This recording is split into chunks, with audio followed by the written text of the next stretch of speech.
Valoric stood at the observation window and watched the humans in the courtyard below. They were doing something strange again. Two of them were pushing each other and laughing. Another group sat in a circle, talking loudly and making gestures with their hands. One human female was crying, while another held her close and patted her back. It was all very confusing. Valoric was a Thessian, and his people had evolved beyond such displays long ago. Emotions were primitive. They clouded judgment and led to poor decisions. The Thessians had learned to suppress them completely. They felt nothing. No joy. No sadness. No anger. And certainly no fear. This made them excellent soldiers. Cold, logical, efficient. The humans were none of these things. Valoric had been stationed at the joint military outpost on Keth 4 for 3 months now. His role was simple. He served as a liaison between the Thessian fleet and the human contingent. He attended meetings, he translated orders, he observed. And the more he observed, the less he understood these strange creatures. They were loud. They were messy. They ate food that smelled terrible and played music that hurt his ears. They argued with each other constantly, but then they would embrace moments later as if nothing had happened. They told jokes during serious briefings.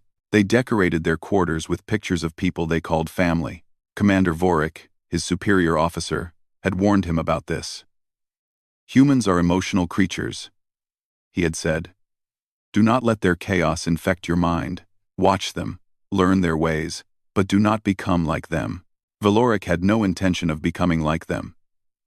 He found them fascinating in the way one might find a strange insect fascinating. Interesting to study. Nothing more. The door behind him opened, and Valoric turned to see Captain Danny Cole enter the observation deck. Cole was the human commander of the Joint Defense Unit. He was a tall man with short gray hair and lines on his face that deepened when he smiled. He smiled often, which Valoric found unnecessary. Valoric, Cole said with a nod. Watching my people again? Observing, Valoric corrected. I am trying to understand your behavior patterns. Cole laughed. It was a warm sound, though Valoric did not understand why humans made such noises when they found something amusing. And what have you learned? That humans are very inefficient with their energy, Valoric said. You spend much of your time on activities that serve no tactical purpose. Talking, laughing, touching each other. It seems wasteful. Cole walked to stand beside him at the window. He looked down at the courtyard with an expression Valoric could not read. Maybe, he said. Or maybe those things serve a purpose you just cannot see yet. Valoric considered this. What purpose could they possibly serve? Cole did not answer right away. He watched as the crying woman below pulled back from her friend and wiped her eyes. She was smiling now. When the hard times come, Cole said quietly. And they always come. Those connections are what keep us standing. You will see. Valoric did not understand, but he filed the information away for later analysis. The alarm came 3 hours later. Valoric was in his quarters reviewing tactical reports when the red lights began to flash. A cold female voice spoke through the communication system. All personnel to battle stations. This is not a drill. All personnel to battle stations. He moved quickly through the corridors toward the command center. Thessian soldiers ran past him, their faces blank, their movements precise. Human soldiers ran too, but they looked different. Their eyes were wide. They shouted to each other. Some of them touched hands as they passed, quick gestures that seemed to transfer something between them. The command center was chaos when he arrived. Officers of both species crowded around display screens. Numbers and images flashed across the walls. Commander Vorik stood at the central console, his four-fingered hands moving across the controls. What is happening? Valoric asked as he took his position. Vorik did not look at him. The Vorax, he said. A swarm fleet has been detected. They are coming here. Valoric felt nothing at this news. The Vorax were enemies of all civilized species. They did not negotiate. They did not take prisoners. They consumed everything in their path like a plague of insects. Fighting them was always difficult, but Valoric was not worried. He was Thessian. He did not worry.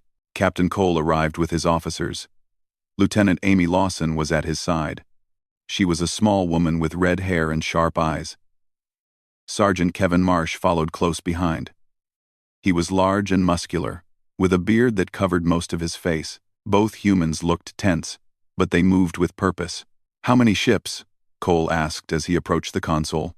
Vorik pulled up the sensor data. The room fell silent. The display showed the approaching fleet. Hundreds of Vorax vessels. Carriers. Destroyers. Landing craft. The swarm moved through space like a dark cloud, blocking out the stars behind it. "That is 3 times the size of any Vorax force we have encountered before," Vorik said. His voice remained flat, but Valorik noticed his hands had stopped moving. "Our defensive capabilities are insufficient." Cole stared at the screen. His jaw was tight. "How long until they arrive?" 6 hours, Vorik said. "Perhaps less." Amy Lawson spoke up. "Can we call for reinforcements?" The nearest fleet is 2 days away," Vorik replied. "Transport ships for evacuation will arrive in approximately 5 hours. We must hold until then." The room was quiet. Valorik looked around at the faces of those present. The Thessians were still, their expressions empty. But the humans had changed. Their bodies were tense. Their breathing was faster. Some of them had gone pale. Kevin Marsh broke the silence. "Well," he said, "I have had worse Mondays." A few of the humans laughed. It was short and strange, but it seemed to release something in the room. They began to move again, returning to their stations, checking their equipment, calling out orders. Cole turned to Valorik. "You are welcome to join my unit for the defense," he said. "We could use someone with your skills." Valorik nodded. "I accept. It is the logical choice." Cole smiled, though this time the expression did not reach his eyes. "Logic is good. But when that swarm hits, you might find that logic alone is not enough." Valorik did not understand what he meant. He was Thessian. Logic was all he needed. He was sure of it. The next few hours were filled with preparation. Weapons were checked. Defensive positions were established. The humans worked alongside the Thessians. Though their methods were very different, the Thessians moved in silence, each soldier completing their task without speaking. The humans talked constantly. They checked on each other. They made plans and shared information out loud. Valorik found himself assigned to a forward position with Cole and his team. As they walked to the outer perimeter, he noticed something strange. The humans around him were not calm. Their hands shook slightly. Their voices were higher than normal, but they kept moving. "You are afraid," Valorik observed. Cole glanced at him. "Yes, but you continue to prepare for battle." "Yes," Valorik considered this. "Is that not contradictory? If you believe you will fail, why not simply accept the outcome?" Cole stopped walking. He turned to face Valorik directly. "Because fear is not about believing you will fail," he said. "Fear is about knowing what you might lose. And the more you have to lose, the harder you fight to keep it." Before Valorik could respond, Amy pointed toward the sky. "They are here early." Valorik looked up. The sky had darkened. Thousands of Vorax ships descended through the atmosphere like falling rain. The swarm had arrived. The first explosions shook the ground beneath their feet. Valorik watched as Vorax fighters screamed across the sky, raining fire down on the outer defenses. Smoke rose from the eastern perimeter. Alarms wailed from every direction, the communication channels filled with voices shouting over each other. He had seen battle before, many times. But something about this was different. The scale was wrong. The numbers were impossible. His mind, trained to calculate and analyze, ran the figures again and again. 800 Vorax vessels against their small garrison. 40,000 enemy soldiers against their 3,000. The mathematics were simple and brutal. They could not win. This was not fear. Valorik reminded himself that he did not feel fear. It was simply a logical assessment of the situation. The tightness in his chest was a physical response to the atmospheric pressure changes caused by the explosions. The cold sensation spreading through his body was his system preparing for combat. The way his hands trembled was merely adrenaline. It was not fear. It could not be fear. Commander Vorik appeared on the communications screen, his image flickering as another explosion struck nearby. All units hold your positions. Transport ships will arrive in 4 hours and 37 minutes. We must delay the enemy advance until evacuation is complete. 4 hours. Valorik looked at the sky again. Vorak's landing craft were already touching down beyond the hills. Thousands of enemy soldiers would be pouring out of them. 4 hours seemed like an eternity. You heard the man, Captain Cole said to his team. We hold this line. Nobody gets through. The humans around Valorik moved into their defensive positions. They checked their weapons one final time. They spoke to each other in low voices. Kevin Marsh slapped another soldier on the shoulder and said something that made them both laugh. Valorik did not understand how they could laugh. Did they not see the numbers? Did they not understand what was coming? Amy Lawson crouched beside a large rock, adjusting her scope. Her hands were steady now, though Valorik had seen them shaking only minutes before. She caught him watching and gave him a small nod. First time fighting Vorax? She asked. No, Valorik said. I have engaged them in 3 previous battles. Then you know what they are like.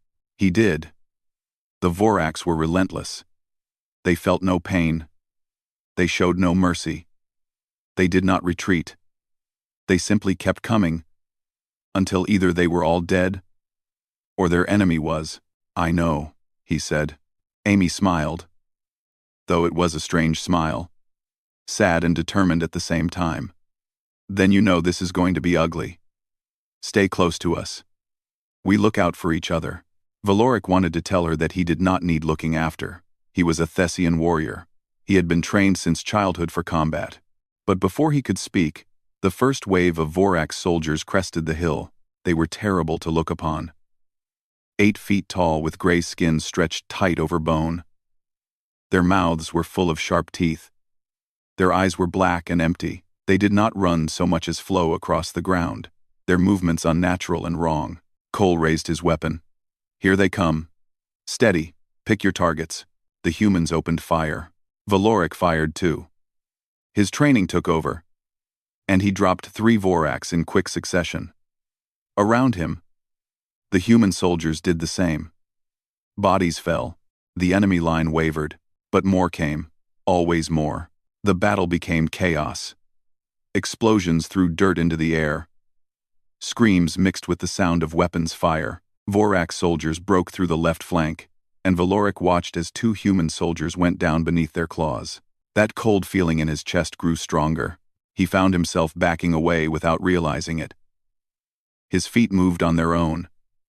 His mind screamed at him to run, to hide, to get away from this nightmare. The calculation was simple. If he stayed, he would die. If he ran, he might live. A Thessian would never run. But a Thessian would never feel this way either. So what was happening to him? Around him, other Thessians had stopped fighting. They stood frozen, their weapons hanging at their sides. Their minds, so used to logic and reason, could not process what was happening. The odds were impossible. The outcome was certain. Their programming told them to accept the inevitable, but the humans did not stop.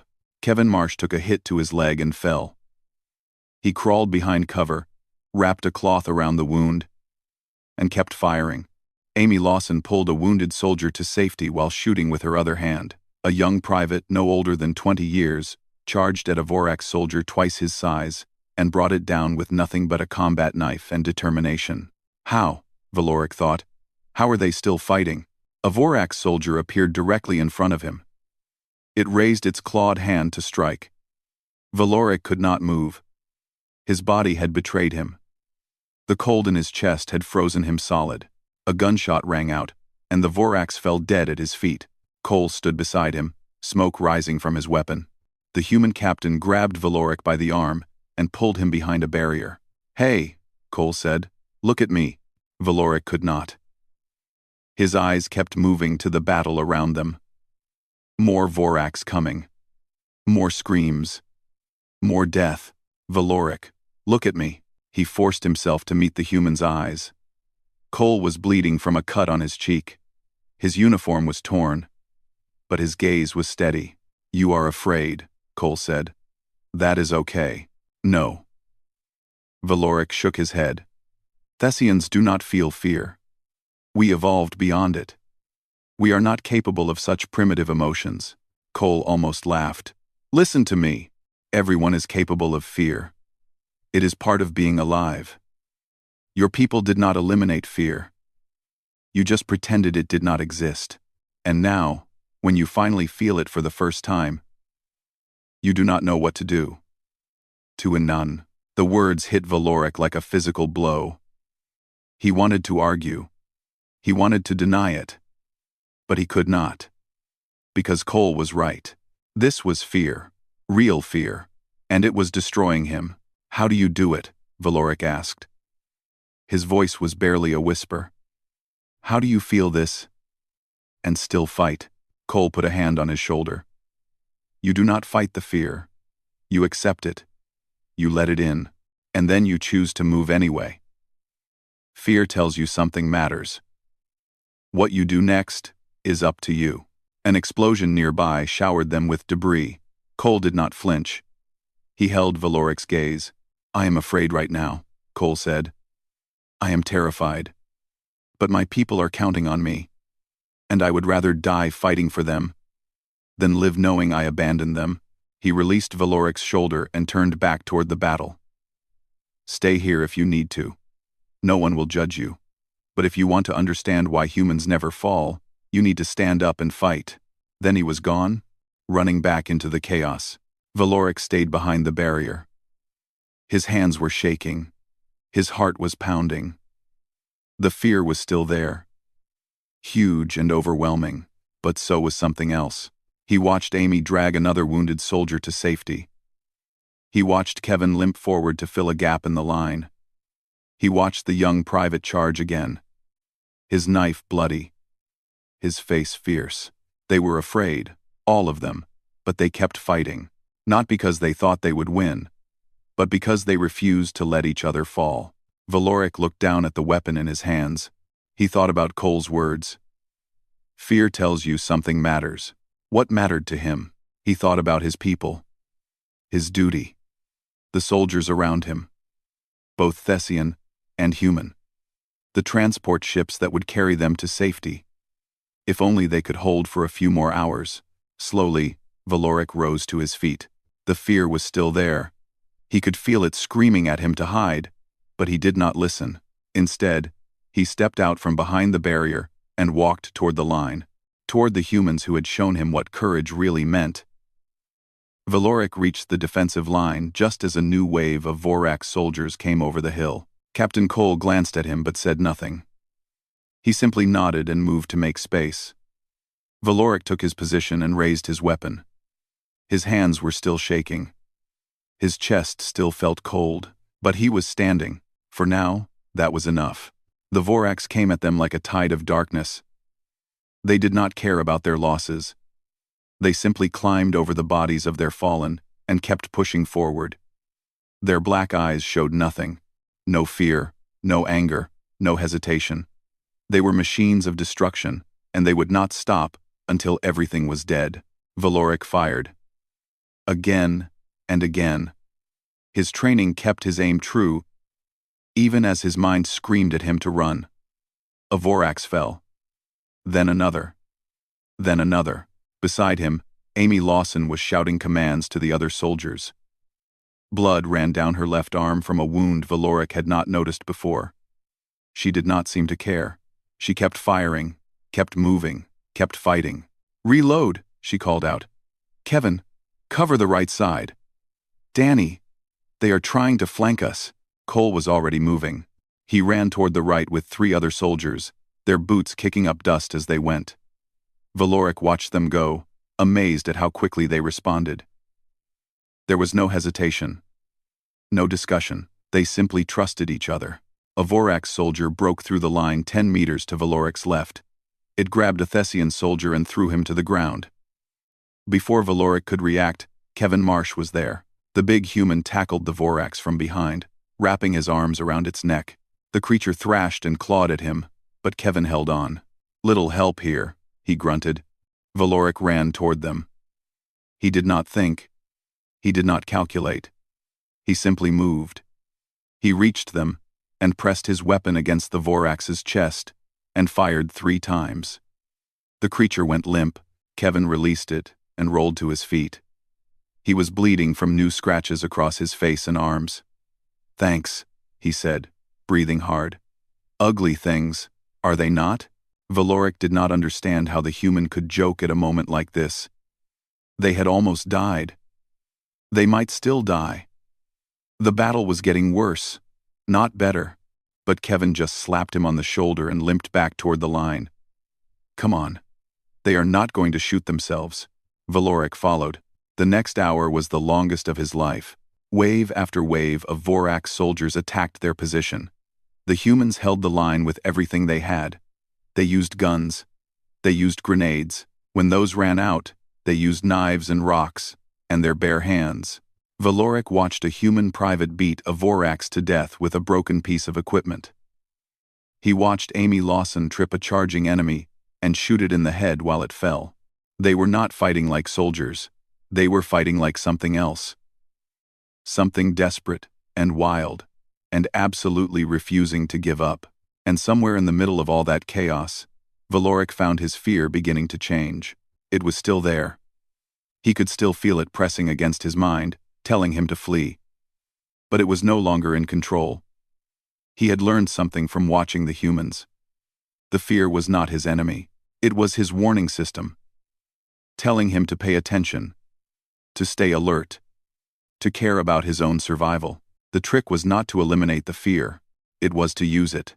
During a brief pause in the fighting, Cole gathered his team behind a damaged wall. They were all exhausted, all wounded.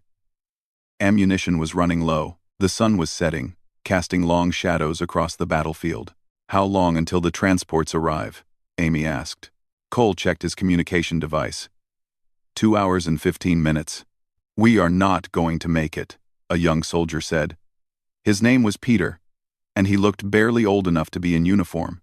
His face was pale with fear and exhaustion. "There are too many of them. We should retreat to the inner compound and leave the outer positions undefended." Kevin shook his head.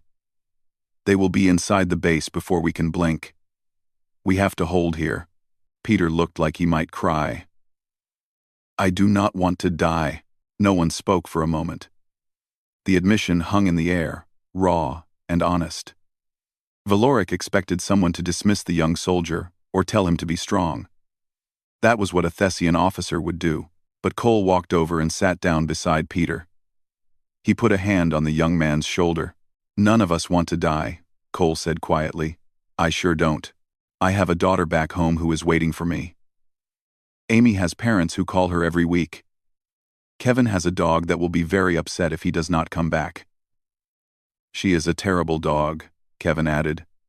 "But she is my terrible dog." A few soldiers laughed.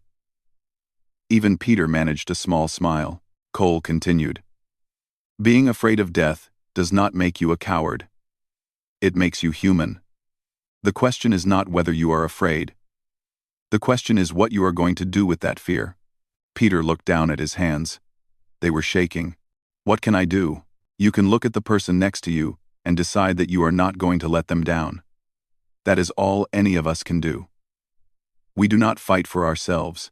We fight for each other, and as long as we stick together, we have a chance." Valoric watched this exchange with fascination. On Thessia, such conversations would never happen. Fear was never acknowledged. Weakness was never shown. Soldiers were expected to function like machines, cold and perfect. But the humans did not operate that way. They shared their fear. They spoke it out loud. And somehow, that made it smaller. Peter took a deep breath, his hands steadied. "Okay," he said. "I can do that." Cole squeezed his shoulder and stood up. "That is all I needed to hear." He looked around at the rest of the group. "We have 2 hours. 2 hours of holding this line. of watching each other's backs, of refusing to give up. We have done harder things. When? Kevin asked. That math test in basic training. More laughter. Even Valoric found himself making a sound that might have been amusement. Amy finished reloading her weapon and looked up. Scouts report the next wave is forming. Big one. Probably their main push. Cole nodded. Then let us give them something to remember us by. They moved back to their positions. Valoric found himself standing next to Peter. The young human was still pale, but his jaw was set with determination. Are you afraid? Peter asked suddenly. Valoric considered lying. His training told him to project strength, to never show weakness. But he thought about what Cole had said. About sharing fear. Yes, he admitted. Very much. Peter looked surprised. I thought Thessians did not feel fear. I thought so too. I was wrong. So what do you do? How do you keep going? Valoric looked toward the horizon. The Vorax were gathering. Thousands of them. The final push was coming. I look at the people beside me, Valoric said. And I decide that I am not going to let them down. Peter smiled. It was small and tired, but real. That sounds like something Captain Cole would say. He is a good teacher. The Vorax began to charge. The ground shook with their footsteps. Their screams filled the air. A terrible sound that turned blood to ice. Valoric raised his weapon. Beside him, Peter did the same. The fear was still there. It would probably always be there. But standing next to these humans, these strange and emotional and unbreakable creatures, Valoric found that he could carry it, and that made all the difference. The final wave hit them like a hammer. Vorax soldiers poured over the hills in numbers that blocked out the ground itself. They moved in a massive dark tide, screaming their terrible war cries, their claws gleaming in the fading light. There was no end to them. For every one that fell, 10 more took its place. Valoric fired until his weapon overheated.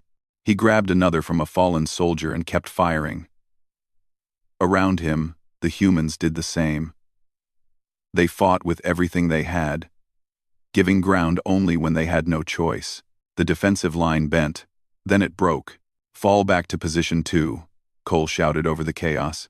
Controlled retreat. Keep together. The humans moved as one. They covered each other, taking turns firing while others ran to the next defensive point. Valoric found himself swept along with them, running when they ran, stopping when they stopped, firing when they fired. He was no longer thinking. There was no time for logic or calculation.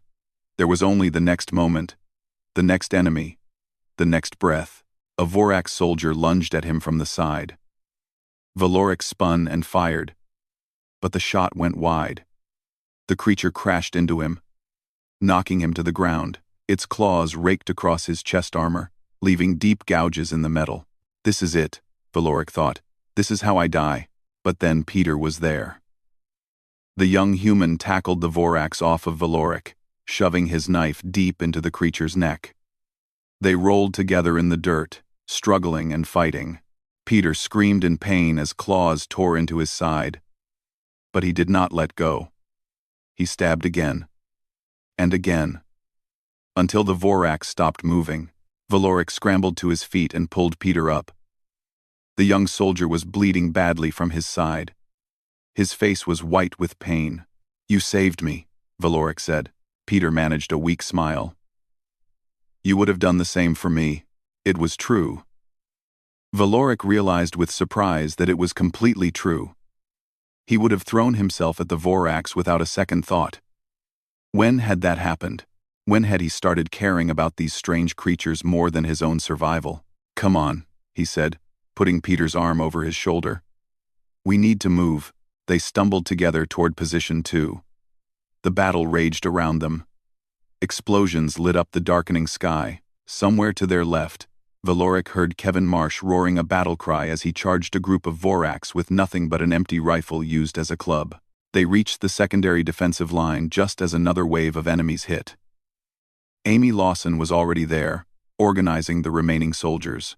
Her left arm hung useless at her side now, but she had strapped her weapon to her right and kept fighting. Medic, Valoric called out. This one needs help. A human soldier rushed over and began treating Peter's wound.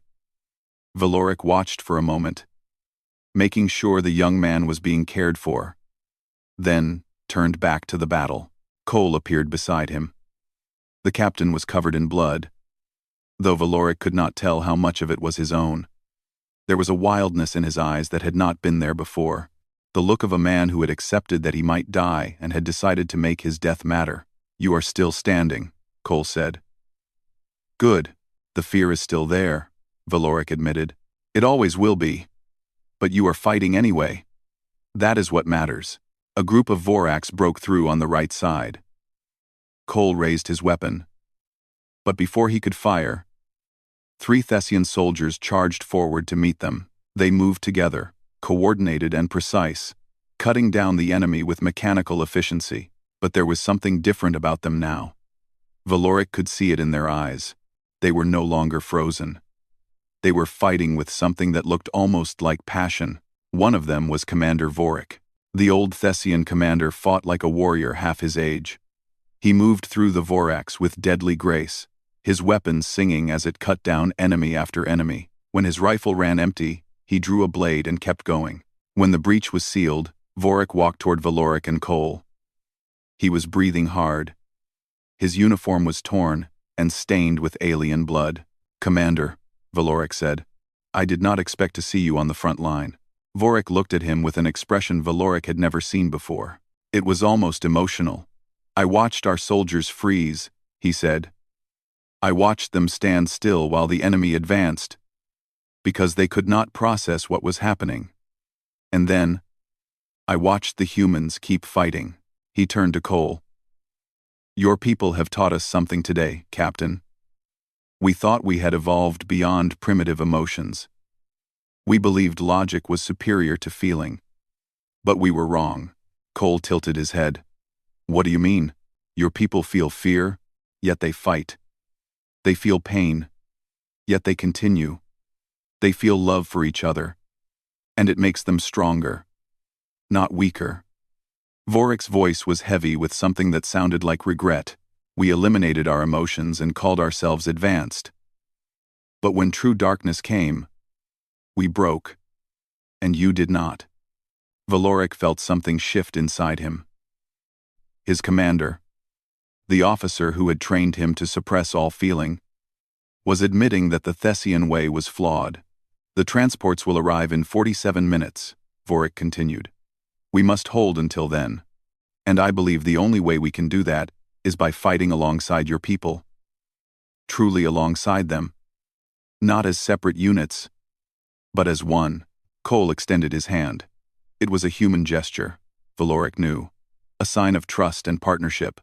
Vorik looked at the hand for a long moment. Then he reached out and clasped it. "Together then," Cole said. "Together." The next 47 minutes were the longest of Valoric's life. The Vorax threw everything they had at the defensive line. Wave after wave of soldiers crashed against their position. The line bent. It buckled. But it did not break, because now the Thessians and humans were truly fighting as one. Valoric found himself in a trench with Amy Lawson and 2 Thessian soldiers he had never met before.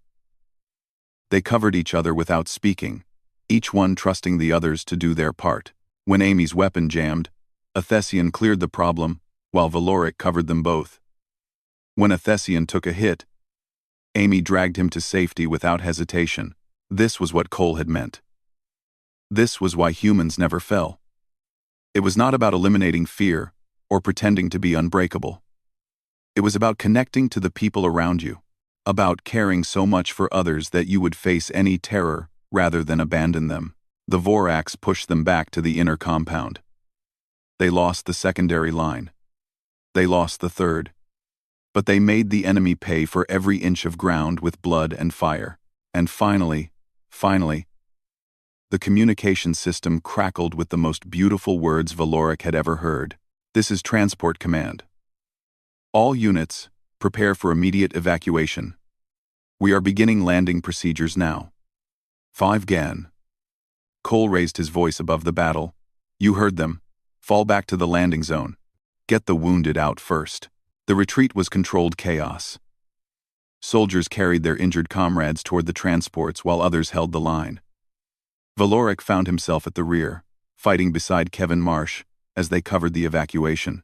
"Think we are going to make it?" Kevin asked between shots. Valoric looked at the transports. Soldiers were already boarding. The wounded were being carried inside. They were close. So close. "I think we have a chance," he said. Kevin grinned. "That is all we ever had, my friend." But a chance was enough. The last transport was calling for final passengers. The rear guard began pulling back. Valoric ran with them, his lungs burning, his body screaming with exhaustion. But as he reached the transport ramp, he saw something that made his blood run cold. Peter had fallen. The young soldier was lying 50 meters away, trying to crawl toward them. A group of Voraks were closing in on him. Valoric did not think. He turned and ran. Valoric ran toward Peter with no plan and no thought of survival. The fear screamed at him. It told him he was going to die. It told him to turn back, to save himself, to let the young human go. But for the first time in his life, Valoric understood what courage really meant. Courage was not the absence of fear. It was the choice to act anyway. He reached Peter just as the first Voraks closed in. Valoric fired twice, dropping the creature. Then grabbed Peter by the collar and started dragging him backward. The young soldier was barely conscious. Blood covered the entire left side of his body. "Stay with me," Valoric said. "We are almost there." More Voraks came. Valoric fired with one hand while pulling Peter with the other. His shots went wild. He missed more than he hit. But he kept moving. He refused to stop. A Voraks leaped at him from the side. Valoric raised his weapon, knowing he would not be fast enough. "This is it," he thought. But the creature fell before it reached him, struck by a barrage of gunfire from behind. Cole, Kevin, and Amy were running toward them. The humans had come back for him. They had left the safety of the transport to help him save one wounded soldier. They were insane. Absolutely insane. Cole reached him first and grabbed Peter's other arm. Together, they lifted the young soldier between them and ran for the transport. Kevin and Amy walked backward behind them, firing at the pursuing Voraks. "Go, go, go," Kevin shouted. "I can see them closing in." The transport ramp was only 20 meters away. Then 10. Then 5. Valoric felt claws tear into his back. A Voraks had caught up to him. He stumbled and nearly fell. But Cole pulled him forward. Amy spun and shot the creature off of him. They hit the ramp. Hands reached out and pulled them inside. The transport doors began to close even as Voraks soldiers slammed against them. "Get us out of here," Cole yelled. The transport lurched into the air. Through the closing doors, Valoric saw the outpost below them, swarming with enemy soldiers. The base that had been their home for months was gone. Overrun. Destroyed. But they were alive. Valoric collapsed against the wall of the transport. His back was on fire with pain. He could feel blood soaking through his uniform. But he was alive. Cole sat down beside him. The captain looked as bad as Valoric felt. His face was covered in cuts and bruises. His left eye was swollen nearly shut. But he was smiling. "You went back for him," Cole said. Valoric looked over at Peter. Medical personnel were working on the young soldier, trying to stabilize him. His chances were not good, but he was still fighting. Still holding on. "He saved me earlier," Valoric said. "I could not leave him." "You could have. Most people would have. The logical thing was to get on the transport and let him go." Valoric considered this. Cole was right. The logical choice, the Thessian choice, would have been to accept the loss and save himself. That was what he had been trained to do. Minimize casualties. Preserve assets. Think with cold calculation, but he had not done that. He had run into certain death to save someone who had shown him kindness. "I am not very good at being Thessian anymore," Valoric said. Cole laughed. It was a tired sound. Exhausted and raw, but genuine. "Maybe that is not such a bad thing." The transport shuddered as it broke through the atmosphere. Through a small window, Valoric could see the planet falling away below them. The Vorax fleet still swarmed in orbit, but more ships had arrived. Reinforcements from the Allied fleet. The battle was far from over. But for them, for this moment, they had survived. Amy sat down across from them. Her wounded arm had been wrapped in bandages, and someone had given her a sling. She looked like she might fall asleep at any moment. "How many did we lose?" she asked quietly. Cole's smile faded. "Too many. But not as many as we could have. The Thessians fought with us at the end. Really fought. It made a difference." Valoric thought about Commander Vorik, about the moment when his mentor had admitted that the Thessian way was flawed, about the sight of his people finally breaking free from their emotional suppression and fighting with something like passion. "My people have much to learn," Valoric said. "We spent so long eliminating our emotions that we forgot what they were for." "And what are they for?" Amy asked. Valoric looked around the transport. Wounded soldiers of both species lay side by side. Humans held the hands of injured Thessians. Thessians shared water with exhausted humans. They were no longer two separate groups. They were survivors. They were comrades. "Connection," Valoric said. "Emotions connect us to each other. They make us care about something beyond ourselves. And that caring, that bond, is what gives us the strength to face the impossible." Cole nodded slowly. "Fear tells you something matters. Love tells you who matters. And when you know who matters, you find the courage to fight for them." "I think I finally understand," Valoric said. "Why humans never fall. Tell me." Valoric looked at the humans around him. At Cole, who had risked his life to save a stranger. At Amy, who had fought with one arm useless at her side. At Kevin, who was currently telling jokes to a group of wounded soldiers to keep their spirits up. At Peter, who was still fighting for his life because he had refused to give up. "Humans never fall because you refuse to let each other fall," Valoric said. "Your strength is not in your bodies or your weapons or your technology. It is in your connections. When one of you grows weak, the others carry them. When one of you is afraid, the others stand closer. You face the darkness together, and that makes you unbreakable." Cole smiled again. This time it reached his eyes. "You are a quick learner. I had good teachers." The transport jumped to hyperspace. Stars stretched into lines outside the window. They were safe. For now. The war would continue. The Vorax would not stop. But for this moment, they could rest. Valoric closed his eyes. His body ached. His back burned. The fear was still there, a quiet presence in the back of his mind. But it no longer terrified him. He had learned to carry it. When he woke, he would have to report to his commanders. He would have to explain what he had experienced, what he had learned. Some of them would not understand. Some would accuse him of becoming corrupted by human influence. But Valoric no longer cared. He had confronted fear for the first time with humanity at his flank. He had learned why they never fall. And he had become something new in the process. Not fully Thessian anymore. Not human either. Something in between. Something stronger. Before he drifted off to sleep, Valoric made himself a promise. He would teach others what he had learned. He would help his people understand that emotions were not weakness. That fear was not failure. That courage was not about feeling nothing but about feeling everything and choosing to act anyway. The humans had shown him the way. Now it was his turn to carry that lesson forward. In the darkness of space, surrounded by soldiers of two species who had bled and fought and survived together, Valoric finally understood the truth. Humanity never fell because they carried each other. And now, for the first time in his life, Valoric knew what it felt like to be carried too. He smiled as sleep took him. It was a strange expression for a Thessian, but it felt right.